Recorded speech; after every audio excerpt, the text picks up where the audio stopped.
بتائیے گا قادر مندوخیل صاحب، یہ ایک تو دوسری دفعہ انہوں نے ذکر کر دیا، آپ سے درخواست اور گلہ دونوں کر دیا انہوں نے کہ اجازت نہیں مل رہی، دوسرا ایک انہوں نے کہا رکاوٹ نہ بنے پاکستان کی ترقی میں یا معاملات میں، اسٹیبلٹی میں، کون رکاوٹ بنتا ہے آپ کو لگتا ہے؟ اور کیونکہ اختر مینگل صاحب یہ سیاسی نظام اور پارلیمنٹ جو کے اندر جس طرح بلوچستان کے حوالے سے ان کے خدشات ہیں، اس سے لگتا ہے مایوس ہو کر انہوں نے یہ سٹیپ اٹھایا، تو آپ کو نہیں لگتا کہ اس مایوسی کو دور کرنا چاہیے؟ کہیں نہ کہیں خرابی تھی؟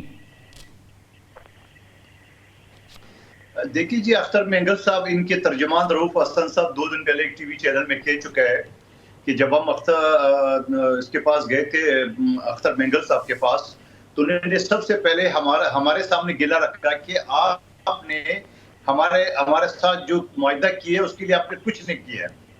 تو سب سے پہلے تو یہ اس کا جواب دے دے، وہ تحریری طور پہ جو معاہدہ ان کے ساتھ ہوا تھا وہ اس مسنگ پرسن دوسرے حوالے سے، اس کے لیے تو یہ بڑے نہیں ہے، وہ دل برداشتہ ہو کہ اس نے پی ڈی ایم حکومت جوائن کی ہے۔ یقیناً موجودہ حکومت بھی اس کو وہ چیز نہیں دے سکی جو اس کو چاہیے بلوچستان کے حوالے سے، تو وہ ریزائن کر گئے۔ تو اس میں اب یہ بتاؤ حکومت کے قصور ہے تو ان کے قصور نہیں ہے، ابھی 2 دن پہلے کی بات ہے۔ دوسری بات، یہ جو آرمی چیف کے حوالے سے بات کی ہے آپ نے، میں اگلے سوال پہ آ رہا ہوں۔ یہ آرمی چیف کے حوالے سے یاد ہے پچھلے دنوں میں ان کا یہ بیانیہ بتاتا کہ ہمیں حکومت جو ہے نا فوج سے لڑا رہی ہے۔ آپ کو یاد ہے یہ ساری چیزیں؟ جی آج کون لڑا رہا ہے جو آج بیان دے رہے ہیں؟ بالکل آپ نے صحیح پوائنٹ آؤٹ کیا، کل جلسہ ہے، یہ لوگوں کو بیوقوف بنانے کے لیے ایسا سٹیٹمنٹ دیتے ہیں تاکہ جو نا وہ اینٹی اسٹیبلشمنٹ جو نا بیان جا۔ ایک بات پھر اس کے علاوہ یہ ابھی جو پچھلے ہفتے 22 تاریخ کو جو جلسہ ملتوی کیا ہے، رات کی تاریکی میں رات 12 بجے سے لے کے صبح 7 بجے تک جیل کے دروازے کس نے کھلوائے؟ عمران خان صاحب کے ساتھ ملاقات کس کی ہوئی ہے اور کون ان کے سامنے فریاد لے کے بیٹھا ہوا ہے اور کس نے کہا کہ بابا علی گڑھ کو لے آؤ یا اعظم سواتی لاؤ کو بتاؤں جلدی، یہ کس نے کیا؟ قادر مندوخیل صاحب یہ ان کا کریڈٹ تو نہیں ہے نا؟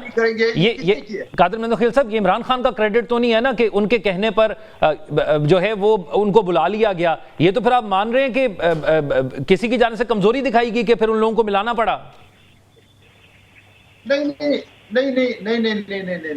آپ دوسری طرف نہ لے جائیں۔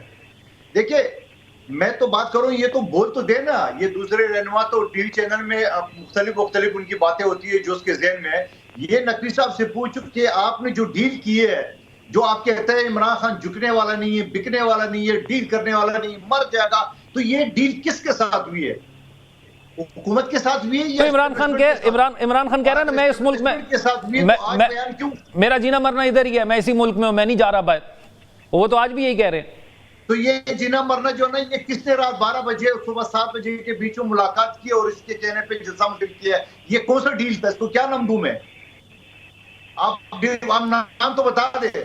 دوسری بات یہ کہ وہ اسٹیبلشمنٹ کے ساتھ نہیں تھی، حکومت سے بات کرنے کو تیار نہیں ہے، تو آج پھر آرمی چیف کے خلاف بیان کیوں؟ میں ایک چیز یہی کہہ رہا ہوں، بات یہ ہے یہ جو گینگسٹر پکڑا گیا ہے جنرل فیض، وہ جنرل فیض کو 2 جوتے پڑے ہوں گے، اس نے سارے کرتوت بتائے ہوں گے کہ ہم نے آئی ایم ایف کی ڈیل کس طرح سبوتاج کی ہے، ہم نے آرمی چیف عاصم منیر کا اپوائنٹمنٹ روکنے کے لیے جے ایچ کیو پہ دھرنا کیوں دیا تھا، ہم نے 9 مئی پہ جو فوجی تنصیبات تھے یا شہداء کی جو یادگار تھے اس پہ حملہ کس کے ساتھ کیا، کس کے ساتھ مل کیے، یہ ساری تصویر دکھائی ہوگی جیل کے اندر کہ بابا آپ آگے وہ تو جلسہ کرو کہ نہیں کرو گے۔ چلے سندھ میں قادر مندوخیل صاحب مختصر آپ یہ بھی بتا دیں کہ اگر سندھ میں پاکستان تحریک انصاف جلسہ کرنا چاہتی ہے تو آپ کھلے دل کے ساتھ؟ او بھائی میری بات سنو، او بھائی سن لو کیا بات لے کے بیٹھ گئے؟ عدم اعتماد کے بعد 58 جلسے کے پاکستان میں، پھر کیا ہوا؟ آج کل 25 کروڑ لوگ بلا لے، پھر کیا ہوگا؟ 9 مئی کے مقدمات ختم ہو جائیں گے۔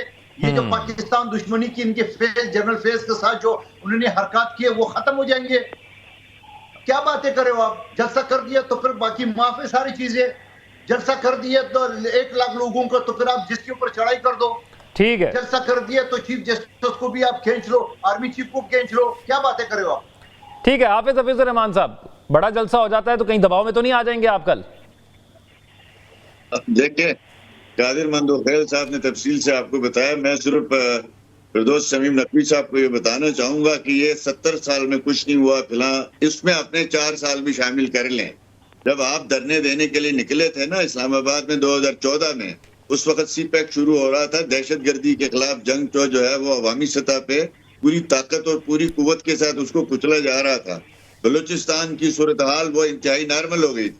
میرا اپنا خطہ یہاں فرقہ واریت میں جل رہا تھا۔ 2015 سے جو ہے نا 17 تک آپ کا اس خطہ ایشیا کا پرامن ترین خطہ ڈکلیئر ہوا۔ اب آپ دیکھ لیں بلوچستان کی صورتحال مالک صاحب نے اور ہماری گورنمنٹ نے اور اتحادیوں نے مل کے بلوچستان کے اندر کتنا ایک صاف ستھرا نظام بننے جا رہا تھا، اس کو انہوں نے ڈی ٹریک کیا اس وقت جنرل فیض کے ساتھ مل کے۔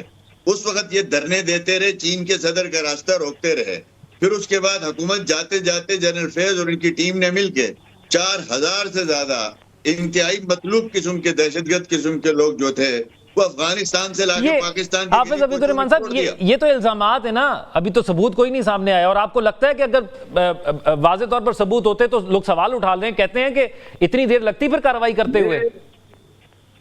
ذوق صاحب یہ خان صاحب نے خود کہا کہ ہم نے جناب ان سے ریکنسیلیشن کی تھی، ان کو لے کے آئے تھے ہم لوگ۔ یہ خان صاحب کا اپنا انٹرویو ہے، اپنے منہ سے کہا ہوا ہے۔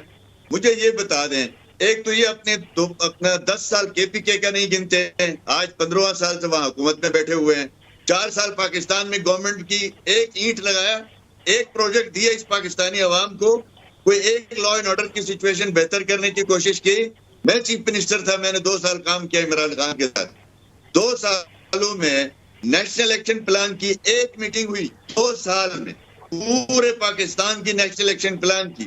اس ایک میٹنگ میں بھی عمران خان صاحب نے وہاں پہ کنٹینر والی تقریر شروع کی، جس کی وجہ سے مراد علی شاہ صاحب آج بھی چیف منسٹر سندھ ہے۔ میں اس میٹنگ میں موجود تھا، وہاں پہ ان کے 2 بزدار بھی بیٹھے ہوئے تھے، کے پی اور پنجاب کے۔ آزاد کشمیر کا پرائم منسٹر بھی بیٹھا ہوا تھا۔ اس عمران خان نے کنٹینر والی تقریر شروع کی، ہم سب نے وہاں پہ احتجاج کیا کہ مہربانی کریں، آپ کو جیسے تیسے اقتدار ملا، آپ آگے بڑھیں۔ آپ نے 2 سال 18، 19، 20 ان 2 سالوں میں ایک نیشنل ایکشن پلان کی میٹنگ نہیں کی، ایک نیکٹا بورڈ کا اجلاس نہیں بلایا آپ نے۔ تو جب دہشت گردی تو بڑھنی تھی، آپ تباہ کر کے ملک کو چلے گئے، بلڈوزر پھیر کے چلے گئے، اور آج جب ملک کو ٹھیک کرنے کے لیے لگے۔ ٹھیک ہے، آپ کو لگتا ہے کہ جو موجودہ امن و امان کی صورتحال ہے وہ ماضی کی حکومت کی پالیسی کی وجہ سے بھی زیادہ خراب ہوئی؟